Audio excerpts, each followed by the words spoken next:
लोगों के पास, गरीबों के पास खाने के लिए रोटी नहीं है, गरीब के सिर के ऊपर छत नहीं है, गरीब के तन ढकने के लिए कपड़ा नहीं है। तो नमस्कार, आप देख रहे हैं राजस्थान आप निवास। मैं आपका साथी विनोद गोस्वामी।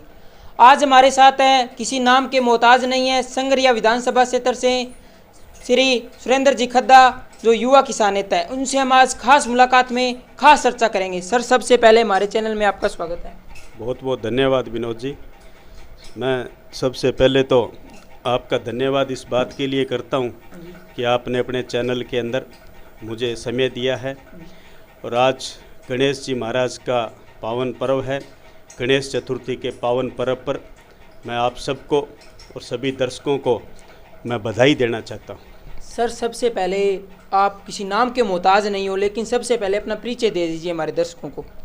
जैसा कि आप सब मेरा नाम जानते हैं, मैं टिब्बी तहसील के एक छोटे से गांव डबली खुर्द का रहने वाला हूं।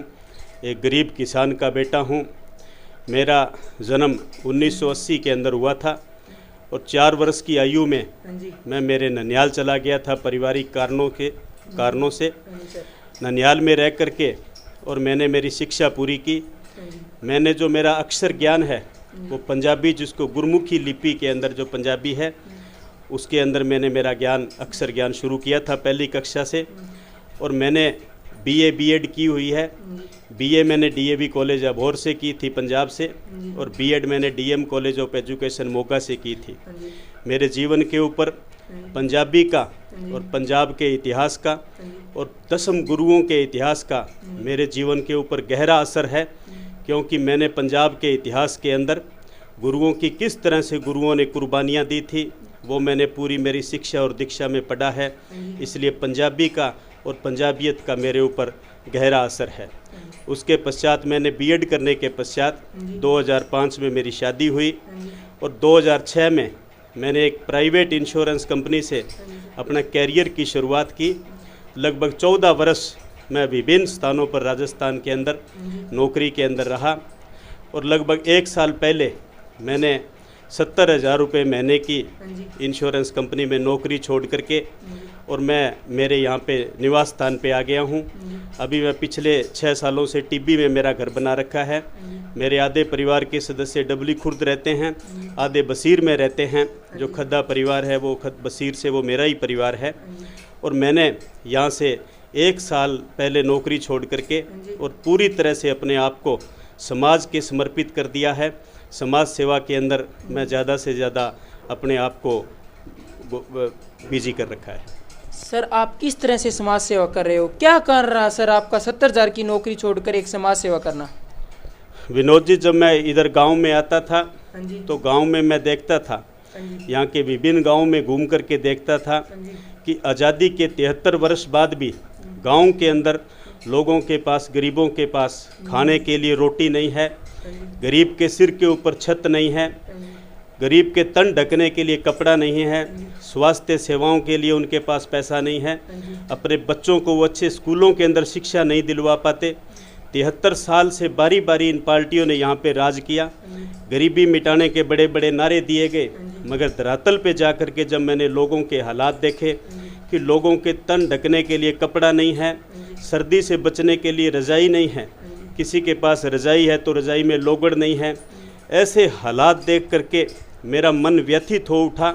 मेरा रोम रोम कांपने लग गया, मेरे दिल में वलवले उठने लग गए कि मेरे इलाके के गांव के क्या हालात हो गए हैं। इन सब हालातों से निपटने के लिए और मैं समझता हूं कि मैं क्या योगदान कर सकता हूं, इसीलिए मैं नौकरी छोड़ करके और समाज की सेवा के अंदर मैं लगा हुआ हूं। सर, आप लगभग हमने अखबारों के माध्यम, सोशल मीडिया के माध्यम से एक ही नाम सुना है, सुरेंद्र खद्दा। सुरेंद्र खद्दा आज वहाँ आंदोलन कर रहा था, सुरेंद्र खद्दा आज ने ये कार्य किया। किस तरह से आपने कार्य कर रहे हो संगरिया विधानसभा क्षेत्र से? मैंने समाज सेवा के अंदर जन हितैषी जो मुद्दे हैं उनकी शुरुआत 2017 के अंदर की थी। टिब्बी के अंदर, टिब्बी के आसपास के गांव में हर वर्ष गेहूं के सीजन में आगजनी की घटनाएं होती थी। सैकड़ों एकड़ ज़मीनें लोगों की गेहूं जल करके राख होती थी। हमारे पीर कामड़िया और सूर्यवाड़ा में आपको पता होगा कि 2016 के अंदर आगजनी हुई थी, जिसके अंदर हमारे 2 किसान भाइयों की आगजनी के कारण काल मृत्यु हो गई थी, 2 परिवार उजड़ गए थे। उस दर्द को हमने समझा और हमने टिब्बी उपखंड मुख्यालय के आगे 2017 के अंदर दमकल की मांग को लेकर के धरना लगाया था। वो मेरा पहला आंदोलन था, पहला मेरा संघर्ष की शुरुआत थी। और आपकी जानकारी के लिए बता दूं कि 17 दिन लंबे चले धरने के बाद हम वहाँ से अस्थायी दमकल लेकर के उठे। प्रशासन को हमारी मांग मांगनी पड़ी, हमने दमकल की व्यवस्था करवाई जो हर वर्ष गेहूं के सीजन में टिब्बी में आकर के अस्थायी रूप से खड़ी होती है। उसके पश्चात उसी वर्ष टिब्बी के अंदर गेहूं के अंदर आगजनी हुई, लगभग 200 एकड़ ज़मीन टिब्बी के अंदर जल गई। और जो किसान थे उन्होंने ठेके पर ज़मीनें लेकर के और उन्होंने खेती की हुई थी। सब गरीब किसान थे जिनके पास आगजनी के पास बाद वो रोड के ऊपर आ गए, उनके खाने के लाले पड़ गए। हमने उस दर्द को समझा और टिब्बी के प्रबुद्ध जनों को, समाज सेवी लोगों को हमने इकट्ठा करके और एक निर्णय लिया कि हम इन लोगों की जो नुकसान की भरपाई है वो जन सहयोग से करेंगे, चंदे से करेंगे। तो सुरेंद्र खद्दा ने आगे होकर के अपनी झोली फैला करके लोगों से अपील की, समाज के लोगों से अपील की कि इन हमारे किसान भाइयों की जो नुकसान की भरपाई है वो हम जन सहयोग से करेंगे। और मैं आपको बता दूं कि हमने 5.5 लाख रुपया इकट्ठा करके प्रति किसान को 10,000 रुपया प्रति बीघा हमने किसानों की भरपाई करने का काम किया। उसके बाद मैं आपको बता दूं कि हमारे संगरिया टिब्बी के अंदर सबसे जो बड़ी विकराल समस्या है, मैं समझता हूं कि कैंसर का रूप धारण कर चुकी है, वो समस्या है नशे की। हर गांव के अंदर नशा बिक रहा है, हमारे युवाओं को नशे की तरफ धकेला जा रहा है। कोई समय था जब टिब्बी और संगरिया के प्रत्येक गांव की पहचान चौधरियों और सरदारों के नाम पे थी, अच्छे खिलाड़ियों के नाम पे थी, अच्छे कारीगरों के नाम से गांव की पहचान हुआ करती थी, अच्छे कोई प्रबुद्ध जनों बुजुर्गों के नाम पे गांव की पहचान थी। लेकिन पिछले 15-20 सालों से मैं देख रहा हूं, और ख़ास कर ये पिछले जो 5 साल का समय है, इसके अंदर हर गांव की पहचान समैकियों और बलैकियों के नाम से हो गई है कि यह फलाना समैकिए का गांव है, यह उस बलैकिए का गांव है। तो इस नशे की विकराल समस्या से निपटने के लिए हमने बार बार प्रशासन के सामने धरने और प्रदर्शन किए, हमने आंदोलन किए, हमने ज्ञापन दिए, गाँव के अंदर जाके जन जागृति अभियान चलाए। और हमारे आंदोलन से सरकार पर, यहाँ के प्रशासन को झुकना पड़ा। और यहाँ के प्रशासन ने अभी शुरुआत की है, संजीवनी नाम से एक कार्यक्रम गाँव के अंदर चलाया जा रहा है। उसकी जो शुरुआत है वो भी मैं समझता हूँ कि हमारे आंदोलन की जीत है।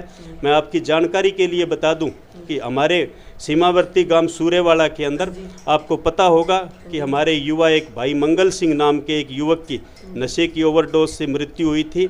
उसके बाद हमने उसकी डेड बॉडी को लेकर के और वहाँ पे 2 दिन लगातार धरना चलाया।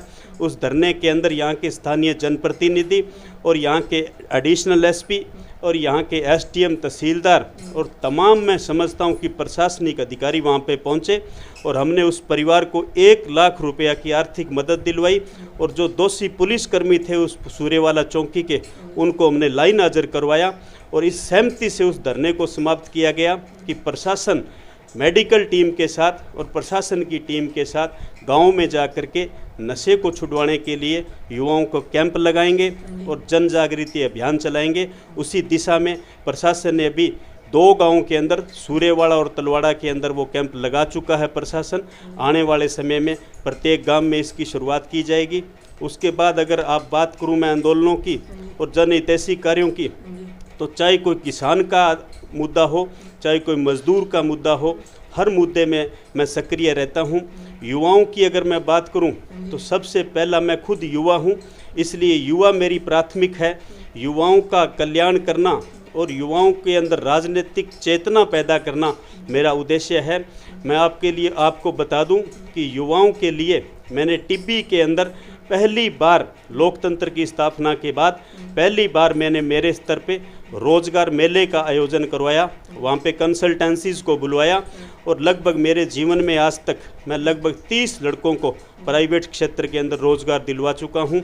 मुझे बड़ी खुशी मिलती है जब मैं युवाओं को डिग्रियाँ लेकर, महंगी डिग्रियाँ देखता हूँ उनके हाथ में, तो मुझे बड़ा दुख होता है कि बूढ़े माँ बाप अपने किडनियां बेच करके, अपनी ज़मीनें बेच करके, बूढ़ी माँ अपने कानों की बालियां बेच करके युवाओं को शिक्षा दिलवाती है और इस उम्मीद से वो युवा डिग्री लेकर आते हैं कि हमारे को रोज़गार मिलेगा। लेकिन मैं देखता हूँ कि युवा हमारे डिग्रियां लेकर के और रोज़गार लेने की दिशा में लाइनों में लगे रहते हैं। तो मुझे ये देख करके बहुत ही मैं व्यथित हो उठता हूँ, बहुत दुखी हो उठता हूँ। इसलिए युवाओं के लिए मैं हमेशा तैयार रहता हूँ। आपको पता होगा कि पिछले दिनों कृषि पर्यवेक्षक की भर्ती का मामला अटका था। हाँ, आपको ध्यान होगा इस बात का। राजस्थान सरकार ने उन लड़कों को ज्वाइनिंग नहीं दी थी जो लड़के मेरिट के अंदर आए थे। 1896 पदों के लिए भर्ती होनी थी। तो उसके लिए हमने संगरिया और यहाँ हनुमानगढ़ से उसकी शुरुआत की थी। उन लड़कों को, उन हमारे बहन और भाइयों को मैंने साथ लेके कलेक्टर महोदय को ज्ञापन दिया। उसके बाद हमने एक संगरिया के अंदर रैली निकाली। मैंने यहाँ के कृषि मंत्री से उस विषय में बात की थी और वो आपकी जानकारी के लिए बता दूं, हमारे संघर्ष की जीत हुई और उन लड़कों को जल्द ही सरकार ने उनको नियुक्ति दी है। आज 1896 बच्चों के घर चूल्हे जले हैं। हमारे संघर्ष की जीत हुई है। सर, किसान आंदोलन को लगभग पिछले 9 महीने हो गए। सरकार कह रही है हम कृषि कानून वापस नहीं लेंगे। किसान कह रहे हैं कि अगर हम कृषि कानून वापस नहीं लेंगे तो हम घर नहीं जाएंगे। इसके प्रति सर आपकी क्या राय है और आपने क्या कोशिश की किसान आंदोलन में, आपकी क्या मदद रही? मैं हमेशा किसान आंदोलन में मैंने बढ़ चढ़ करके हिस्सा लिया है, लेकिन अभी यह किसान आंदोलन लंबा चल रहा है तो मेरा यह मानना है कि कुछ दोनों तरफ से झुकना होगा। कुछ सरकार झुके, कुछ किसान जो प्रतिनिधि है हमारे, जो संघर्ष कर रहे हैं, रात दिन सड़कों पे बैठे हैं, उनको भी कुछ समझना चाहिए मौके की नज़ाकत को देखते हुए। इसमें जो मेरा मानना यह है कि जो आवश्यक सुधार है वो सुधार सरकार से करवा लेने चाहिए और दोनों तरफ इसकी सहमति बना करके इस आंदोलन को समाप्त करना चाहिए। और केंद्र की सरकार से भी मेरी अपील है कि किसानों की बात मानें और इस आंदोलन को जल्द समाप्त करें। सर, हम बात कर लें संगरिया की राजनीति के बारे में। संगरिया की राजनीति हर बार सर विधायक बनता है। पिछले 2 योजना से हम देखते हैं बीजेपी का जो विधायक चुना जा रहा है, जनता विधायक चुनती है। एक विधायक इसलिए चुनती है क्योंकि हमारी विकास के मुद्दों पर हमारी चर्चा करे। सर, आप क्या देखते हैं इस पर? मैं देखता हूँ कि यहाँ से बारी बारी से लोगों ने आकर के और यहाँ पे मैं समझता हूँ कि लोकतंत्र की हत्या की है। अपने धन बल के बल के ऊपर लोगों ने यहाँ पे आकर के टिकटें ली है।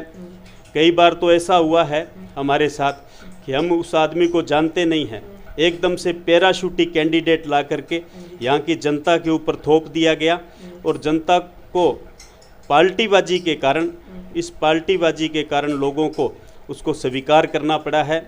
उनको वास्तव में यहाँ की जनता से कोई मतलब नहीं था। और हम आमतौर पे देखते हैं, आपको ही पता है कि यहाँ से अधिकांश लोग जीत करके गए। अगर भला हुआ है तो उनका हुआ है, उम्मीदवारों का भला हुआ है, जीतने वालों का भला हुआ है, उनके रिश्तेदारों का भला हुआ है। आम जनता आज त्रस्त है। संगरिया टिब्बी के मैं प्रत्येक गांव के अंदर जाता हूं। गांव के अंदर लोगों के हालात जब मैं देखता हूं, बैठ कर के बात करता हूं, तो सभी लोग एक ही बात कहते हैं कि चुनाव के वक्त तो बड़ी बड़ी गाड़ियां लेकर के और लोग बड़े बड़े दावे करते हैं कि हम ऐसे करेंगे, यह करेंगे, लेकिन चुनाव जीतने के बाद हालात जस के तस है। आज तक हमारे संगरिया टिब्बी के अंदर सत्ता तो परिवर्तन हुई है मगर व्यवस्था परिवर्तन नहीं हुई है। तो मैं समझता हूं कि व्यवस्था परिवर्तन होनी चाहिए। सर, आप जो संघर्ष कर रहे हो पिछले 4-5 सालों में, आप आंदोलन कर रहे हो, सर आपको किन कठिनाइयों का सामना करना पड़ता है आंदोलन में और संघर्ष में और समाज सेवा कार्य में? कठिनाइयाँ तो चलती रहती है। मेरा जब जन्म हुआ था उसी वक्त मेरे माँ बाप मेरे सिर पे नहीं रहे। बचपन में मेरा माँ बाप का साया मेरे सिर पे नहीं रहा। उसके बाद हमारे डबली खुर्द में जो ज़मीन है उस ज़मीन में सेम आ गई। लंबे समय तक पानी खड़ा रहा। काफ़ी परेशानियों का सामना तो मैं बचपन से कर रहा हूँ। विनोद जी, जो ये मेरी 2 आँखें हैं, इन आँखों ने आज तक सुख नहीं देखा है। लेकिन मैं जो आपने पूछा आंदोलन के अंदर क्या समस्याएं आती है, समस्याएं बहुत आती है, पारिवारिक समस्याएं भी रहती है। और दूसरे जो लोग हैं जो मैं समझता हूं कि अनावश्यक जिनका विरोध करने की आदत है, उनके विरोध का सामना भी मैं कर रहा हूं। लेकिन ये समस्याएं सहने की इन दोनों आंखों को आदत पड़ गई है। ये समस्याएं मेरे आड़े नहीं आ रही है। मेरा तो टारगेट एक ही है कि यहाँ संगरिया और टिब्बी के अंदर सत्ता परिवर्तन के साथ साथ हम लोग व्यवस्था परिवर्तन करेंगे और जो गरीबी से जो लोग लड़ रहे हैं उनको हर हालत के अंदर एक जीवन उनका स्टैंडर्ड है जो उसको हम सही दिशा के अंदर लेकर आने का काम करेंगे। इसी दिशा में मैं मेरे प्रयास कर रहा हूँ। सर, आंदोलन करते हैं तो हमें देखने को मिलता है, दूसरे दिन अखबार में आती है इतने जनों पर मुकदमे हो गए, आज इन पर मुकदमे हो गए, राजकार्य बाधा में हो गए, सरकारें ऐसे करती है, क्या कारण रहता है सर ऐसे? मुकदमे की बात करूं तो आपको पता होगा पिछले दिनों टिब्बी के अंदर लॉकडाउन के अंदर मैं आपको बता दूं कोरोना काल के अंदर मैं हमेशा प्रशासन के साथ रहा, एक दिन घर पे नहीं रुका। हमारे गरीबों के लिए चाहे वो राशन किट वितरण की बात हो, चाहे वो गलियों के अंदर सैनिटाइज छिड़काव की बात हो, चाहे पैरा लगाने की बात हो, मैं हमेशा रात दिन तत्पर रहा और समाज की सेवा की है। उसी दौरान एक हमारे बसीर से टिब्बी हॉस्पिटल में एक गरीब महिला आती है, उनको हल्का बुखार था और हॉस्पिटल कर्मचारियों ने, हॉस्पिटल स्टाफ ने उनको यह कह करके उनका इलाज करने से मना कर दिया कि आपके कोरोना है, उनको हॉस्पिटल से बाहर निकाल दिया। मुझे जैसे ही पता चला उनके परिजनों से, इधर उधर समाज के लोगों से कि इस तरह की घटना हुई है, तो मैं सुबह सुबह चाय पी रहा था, मैं चाय का कप छोड़ करके और हॉस्पिटल पहुंचा और मैंने उनका जाके इलाज करवाया। उस इलाज करवाने की एवज में मेरे ऊपर हॉस्पिटल स्टाफ द्वारा, आप जैसे बता रहे थे, SC ST राजकार्य में बाधा और IT एक्ट के तहत मेरे पे झूठा मुकदमा दर्ज हुआ। तो आंदोलनकारियों पे यह मुकदमा दर्ज होना कोई बड़ी बात नहीं है। जो आदमी संघर्ष करेगा उसको इस तरह की परेशानियों का सामना करना पड़ेगा, लेकिन मैं समझता हूँ कि इन सब चीज़ों को एक साइड में छोड़ करके, इनको दरकिनार करके, जो भी समाज के लोगों के साथ अन्याय हो रहा है, कोई शोषित पीड़ित है, उसको न्याय दिलवाने की दिशा में सुरेंद्र खद्दा हमेशा तत्पर रहता है। सर, हमने पिछले दिनों सोशल मीडिया के माध्यम से आपको देखा, एक वीडियो वायरल हो रही थी तेज़ी से, एक जो वहाँ पर मल्लड़ से एक इंसान था, उसने आपकी मदद की। सर, आप कितनी मदद हुई आपकी वजह से उनकी? मल्लड़खेड़ा के अंदर एक भाई पवन चाहर जो गरीब किसान है, जिसके पास मात्र 2 बीघा ज़मीन है और लगभग 4 साल पहले एक दुर्घटना के अंदर उसका एक पैर पूरी तरह से क्षतिग्रस्त हो गया। 4 साल से वो चारपाई के ऊपर है, हिलजुल नहीं सकता। उसके इलाज के लिए उन्होंने अपनी ज़मीन गहने तक रख दी, लोगों से कर्ज ले लिया। मल्लड़खेड़ा गांव से भी ग्रामीणों ने सहयोग किया, मगर वो राशि पर्याप्त नहीं थी। मुझे जैसे ही विनोद जी पता चला तो मैं वहाँ पे उनके घर पे गया, जितना सहयोग मैं कर सकता था मैंने किया।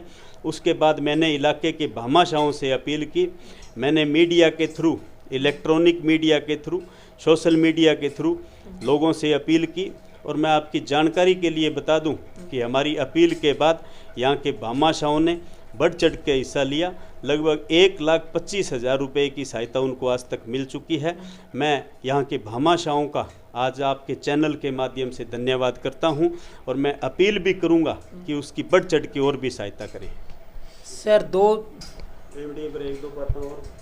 माइक में आवाज जो सुझाव ऐसी बात, ठीक है सर। 2023 में विधानसभा चुनाव है, क्या सर आप विधानसभा चुनाव में मैदान में होंगे? 2023 में देखने को मिलेगा एक अन्य प्रत्याशी? विनोद जी, अगर मैं कहूं कि आपको देश का प्रधानमंत्री बनने का मौका मिल रहा है तो क्या आप नहीं बनोगे? सर, वो अलग बात है। अगर जनता मौका देती है तो हर किसी के एक बख्श की बात नहीं होती, क्योंकि हम बात कर लें, हर बार जनता संग्रिया विधानसभा क्षेत्र से मौका देती है, लेकिन कोई उम्मीदवार हमें देखने को मिलता है अभी खरा नहीं उतरता। सर, क्या आप खरा उतरोगे जनता मौका देगी तो? ये मैं समझता हूँ जो आपके प्रश्न का उत्तर है ये मेरे हाथ में नहीं है कि मैं प्रतिनिधि बनूँ, 2023 के अंदर कैंडिडेट बनूँ या नहीं बनूँ। ये यहाँ की संगरिया और टिब्बी की जनता बहुत समझदार है, जनता अपना निर्णय खुद लेगी। लेकिन मैं समझता हूँ कि मैं ये सेवा करने में सक्षम हूँ, मेरे में अंदर नेतृत्व की क्षमता है, मैं समाज की सेवा कर रहा हूँ। राजनीति में आकर के भी मैं समझता हूँ कि समाज की सेवा ही करनी होती है। आज भी मैं 5 सालों से समाज की सेवा कर रहा हूँ, ये तो यहाँ की जनता ही समय पर तय करेगी। समय पर तय करेगी। सर, युवाओं का एक हमारे चैनल के माध्यम से अंतिम युवाओं का क्या संदेश है आपके प्रति? युवाओं को मैं कहना चाहता हूँ कि युवा नशे से दूर रहे, लगन से मेहनत करे, अपने आप को राजनीति के अंदर राजनीतिक जागृति अपने अंदर लाने का काम करें, अपना स्टैंड खुद बनाएं। मैं युवाओं से यही कहना चाहता हूँ। सर धन्यवाद हमारे चैनल में जुड़ने के लिए आपका। बहुत बहुत धन्यवाद विनोद। ये थे हमारे साथ संगरिया विधानसभा क्षेत्र से युवा किसान नेता सुरेंद्र जी खद्दा। इनसे हम खास मुलाकात में आज चर्चा की। अगर हमारे चैनल पर आप नए हो तो सब्सक्राइब नहीं किया तो सब्सक्राइब अवश्य कर दें। धन्यवाद।